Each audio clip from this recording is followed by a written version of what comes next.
the fact is we are all suffering from information overload, and we all have expertise in something. Everyone's an expert at something. And if you can take your expertise and the things that you're passionate about and help others to uncover the best of what's already out there, you could easily argue that may be way more valuable than just creating more content to add to the noise. Unlock possibilities by changing your mindset. You will expand what's possible for you, for the ones around you, for the world. You're moving into a land of both blind spots and learning, of things and ideas. You just crossed over into the mindset zone. Join your guide, Anna Melikian, founder of Solo Biz Academy, the director of education for Book Yourself Solid, and a PhD in psychology. The show you are about to listen is backed by popular demand from the Mindset Zone archive vault. To get all new episodes, make sure you subscribe via your favorite podcast app and visit mindset.zone. Yes, instead of .com, it's .zone. There you can find the episode archive, show notes, and other amazing resources, including how to 4 times your success so you can work smarter, not harder, and learn how to leverage your talents to make a bigger impact while enjoying the process. All at mindset.zone. Hi, Anna Melikian here. And in this episode, I have the pleasure to interview Rohit Bhargava, the author of 5 best-selling business books, including Likeonomics, and his most recent one called Non-Obvious, How to Think Different, Curate Ideas, and Predict the Future. And honestly, when I saw this book, he had me on how to think different, because to have this skill is a wonderful way to give our mindsets a workout and to open the doors to new possibilities. And is in this book that our interview is going to focus. Speaking about books, remember that because you are a listener of this podcast, you can get a free audiobook download and 30 days free trial of audible.com. Just go to mindset.zone. So instead of .com is .zone. So mindset.zone/audiobooks. And you will get a free audiobook download and 30-day free trial. If you love podcasts, you are going to love audible.com. Okay, let's go to the interview now.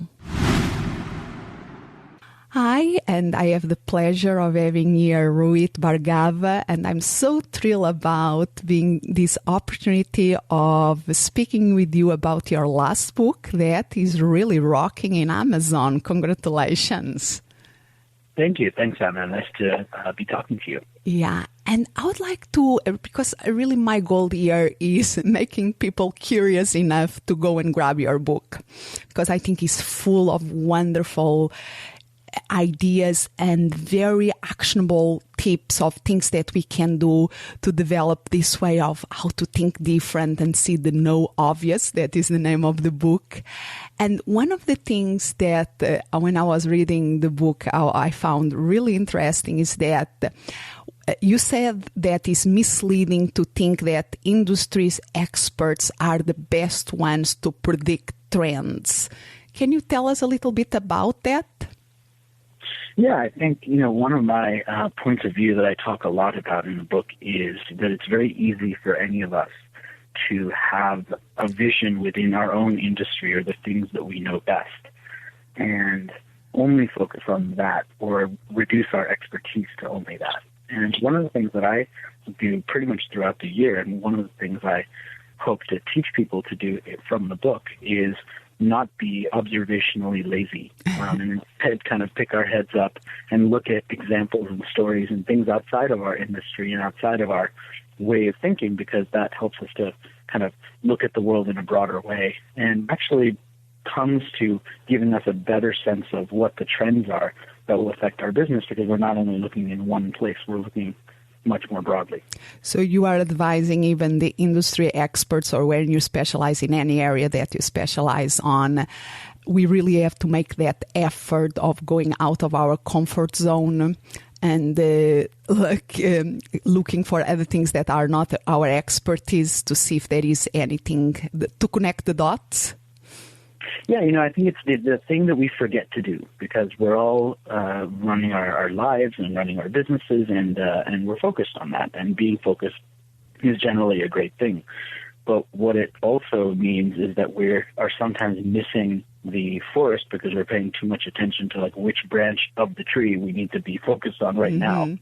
And so part of what I try and share is, there are moments in our lives where we have the ability to pay attention to things that are happening around us, and we just tend not to. So, waiting in line is a perfect example, right? Like I heard a speaker talking about how gum sales at the checkout have gone down because everybody, when they stand in line, they don't buy the gum and the candy. They instead are sitting there on their phone looking down. Yes, because now they have something to entertain themselves while they are waiting. Yeah, exactly. And what it trains us to do is, in any free moment when we have time, we either are sending a text message or checking our email or playing one of these addictive mobile phone games. And so we stop paying attention to the world around us because we take advantage of all of those moments when we could be looking up and we look down instead. And I love metaphors, and you use metaphors in a wonderful way. And when you're speaking, I think the expert is like, we are in a branch in the tree. Sometimes we forget that we even are in a tree, and so often we forget to look to the forest, and the trends are on the forest. Yeah, and I think that just understanding sometimes the new ideas comes from that, because you look at the history of invention, right? And I'm a big student of history, and the stories that we know really well but don't necessarily think that they apply to our business. I mean, many of us know the story of how the Post-it note was first created and how the scientists behind that were actually trying to create a super strong glue, and they actually created the exact opposite, a glue that couldn't stick at all. And they ended up putting that on the Post-it note, and now you can peel it off and put it back, and it's super easy to stick, but super easy to peel off as well. So practical. And I think if they were super focused on just, our only goal is to create a strong glue, and we're going to throw away anything that doesn't do that, they would have missed what turned out to be an amazing invention for a totally different purpose. And that, I think you illustrate that very well in your book, I think with the story of the first people arriving here to the Americas, that the first one you was totally focused in arrive, I think was Iceland. Yeah. And so can you tell us that story? Because I think illustrates this point very well. Yeah, it's basically, in history, the Viking explorers, and Leif Erikson in particular, is the one that gets the credit as the person who was a non-indigenous person, right? So not the Native Americans who were obviously already here, but the person who was non-indigenous who discovered, quote-unquote, America. He was the first one to come here. But actually, there was another gentleman, another Viking explorer, who first uncovered America, but he was looking for Iceland and realized that America wasn't Iceland. And so instead of landing and exploring America, he turned his ship around and he went back to try and find Iceland. And when he finally got back, Leif Erikson was the one who spoke to him, heard about America, purchased his ship and part of his crew, and then went and found America. And now he's remembered by history and the other guy isn't. Yeah. And so, it was just an example I used of how, being curious, yes, it leads to a lot of short-term benefits, but it may also be the key to being remembered by history. Is that important for any of us rather than being forgotten? And I think it's the capacity that very successful people have of be able to hold the contradictions. This is something that Michael Port, that I work with, and I know that he always tells us that we see a good leader is somebody that is able to be comfortable with contradictions. And I think there is a contradiction that we need to be focused to make things happen. But at the same time, we need to be open to new opportunities and know when is the time to change course. Yeah, I think, I talk about 5 habits in particular that I think that people need to embrace in order to become idea collectors, which is part of what I share in the book. And one of those habits is being fickle. Mm-hmm. And I think, being fickle is not generally seen as a good thing, right? Yeah. I mean, if you're fickle, you're not very loyal. You don't follow through on things. You kind of change the way that you believe in many different ways. But there's an upside to being fickle, I think. And the upside is that you don't dwell on something for too long. Mm-hmm. You're able to capture an idea, save it, come back to it later, and you're able to move on to the next thing. And at the same, which I think is the flip side of focus, right? Yep. And at the same time, the other habit, because you speak about the 5 habits for the trade curator, for somebody to have this capacity to foresee the trends, is being thoughtful. That implies focus. Yeah, exactly. And it implies patience also, Yes. Because it takes time to develop a thoughtful point of view. And I think when we think about social media and real-time conversation and this pressure that, as soon as somebody puts something on Twitter, you have to respond within a minute. Yeah. Otherwise, it's gone, right? And it's very difficult to be thoughtful when you have 60 seconds to respond. Yes, there is no time to let the thing soak. It's like the tea brew. Everything is too much in a rush. And that is another thing that I really love about your book, that calls attention that we are in this world that is so fast, so much information, so much things going on. And how is even more important today probably than it was a century ago to have these curators, like the museum curators and now the information curators like yourself, that just allow to, okay, let's see what is the meaning. Let's see what I can transform all this noise into meaning. So can you speak a little bit about this? Because I think it's a very interesting concept. Yeah, I think it's essentially taken from an idea that many of us would be familiar with, which is curators in museums, who not only create meaning by adding themes to multiple pieces of artwork or whatever is being displayed, but they also decide what not to include and what to omit. And I think that that's one of the necessary things that we need to start becoming better at when it comes to ideas, which is which ideas packaged together have meaning. Which one should we leave out? And how do we take this skill, because it is a skill that can be built, of curating and learning how to curate and selecting the best, almost like a sommelier decides what the best wines are, building our own ability to become curators of the ideas that we encounter on a daily basis. Yeah. And if we built that skill set for ourselves, then we'd have more powerful execution of what these ideas actually mean, because we'd be able to curate them into something more meaningful. So are you saying that this can be a great antidote for everyday people to, in relation to the next shining objects that they are going after? Yeah, I think, definitely it could be an antidote for that. But I think it also adds a lot of value for the world. I mean, not to put too much of a beautiful kind of packaging around this idea, but the fact is we are all suffering from information overload, and we all have expertise in something. Everyone's an expert at something. And if you can take your expertise and the things that you're passionate about and help others to uncover the best of what's already out there, you could easily argue that may be way more valuable than just creating more content to add to the noise. And I think that is a great point, because I think we are a lot of pressure for you have to create original content. You have to create original content. And there is value on that without any doubt. But sometimes it's the reorganization of what is already there. It's like an artist. An artist doesn't have necessary to invent a new material. They have to play with what they have to make something that is meaningful.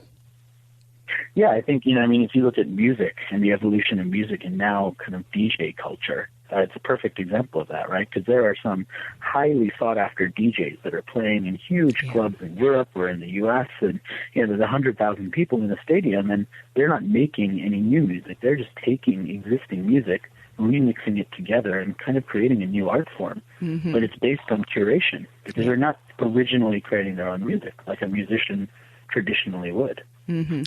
And going back to the book, because I know that you speak of loads of the trends that you foresee for this year, 2015. I'm not familiar, I have to be honest, with your other report, so I don't know if you already spoke about this in a previous report.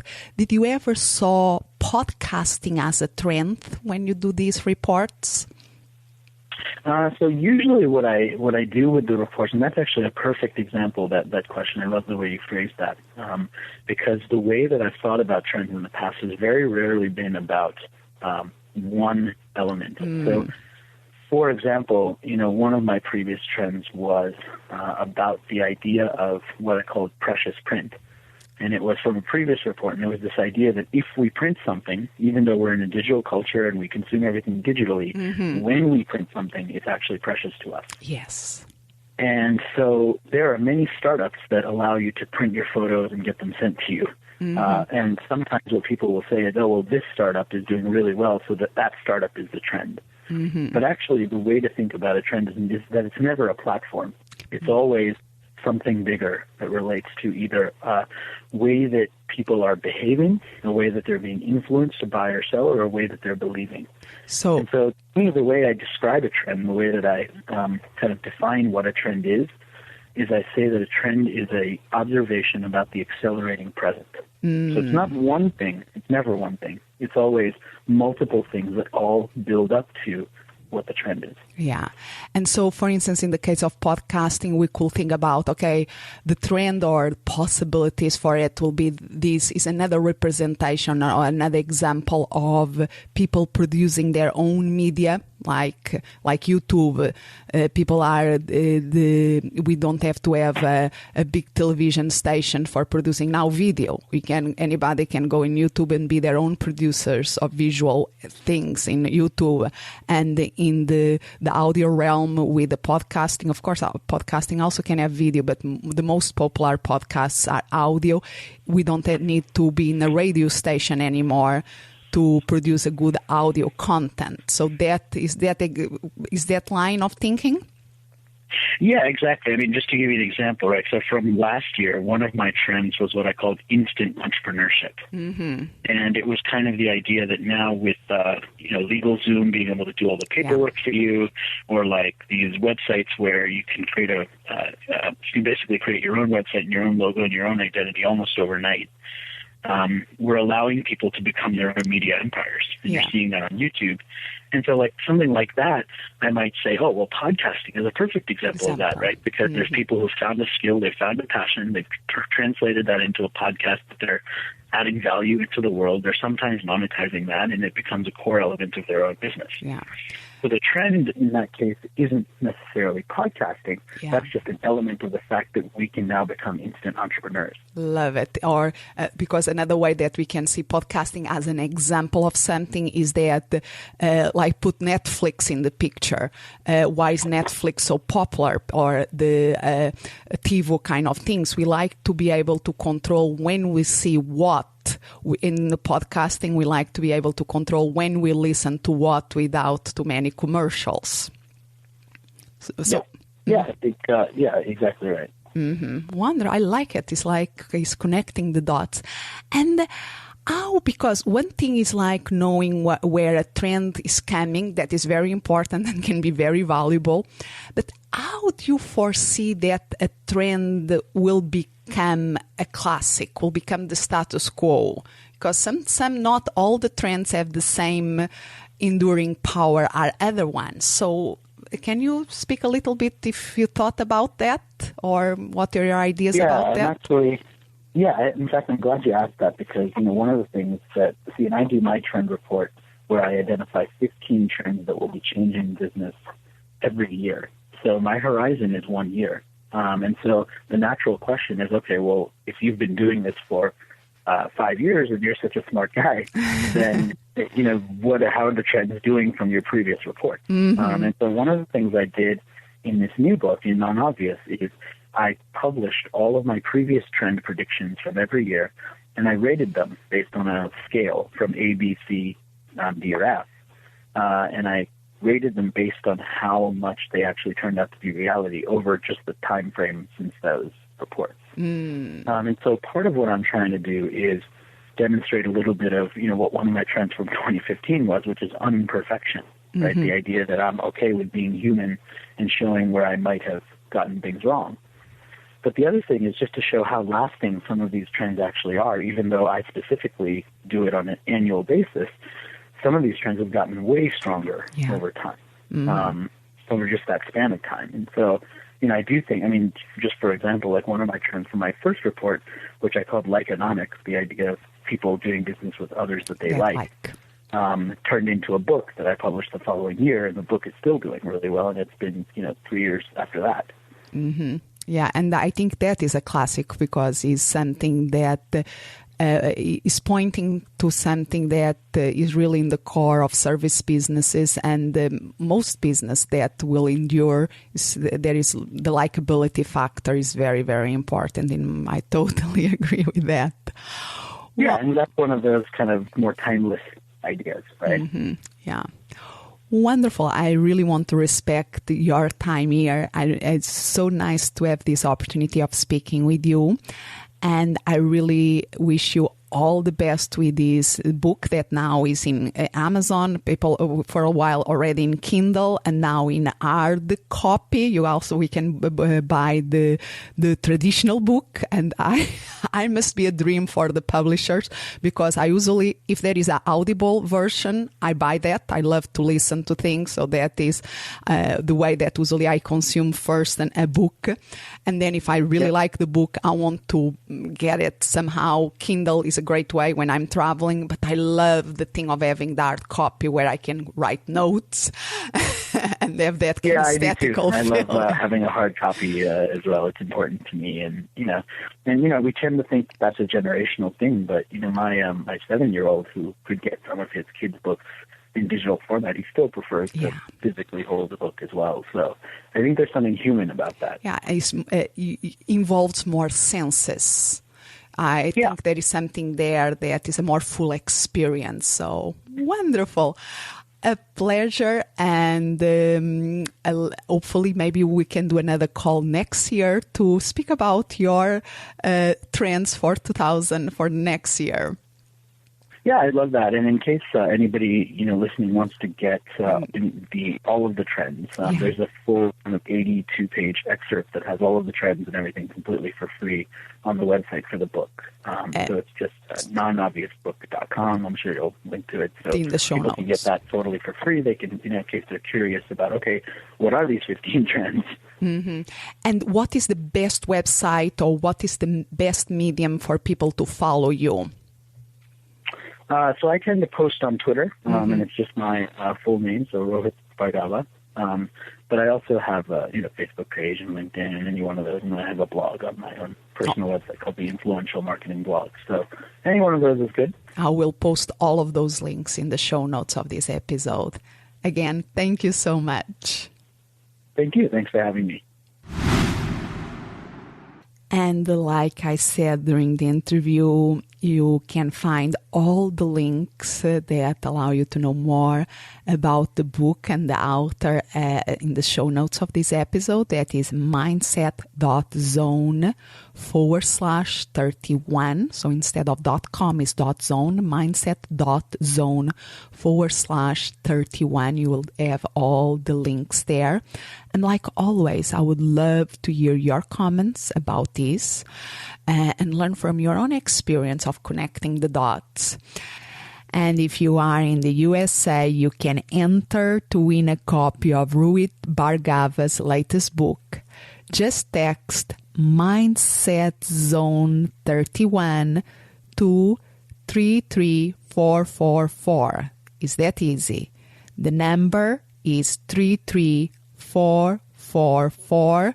And you have to text the word all together, Mindset Zone 31. It's just a way of saying thank you for you to be here.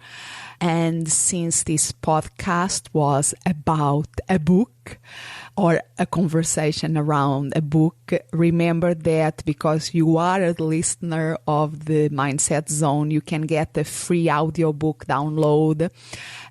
Just going to mindset.zone/audiobooks, so plural audiobooks, you will be redirected to audible.com, where you can get a free audiobook download and 30 days free trial.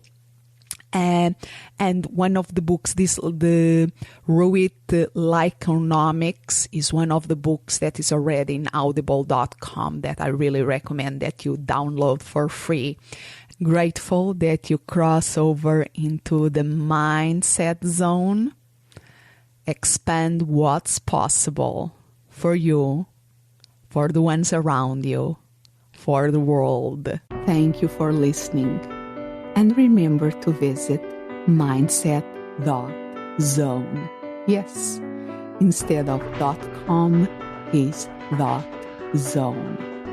There you can find all the episodes and other amazing resources. As always, I'm so grateful that you have crossed over into the Mindset Zone. Expand what's possible for you, for the ones around you, for the world.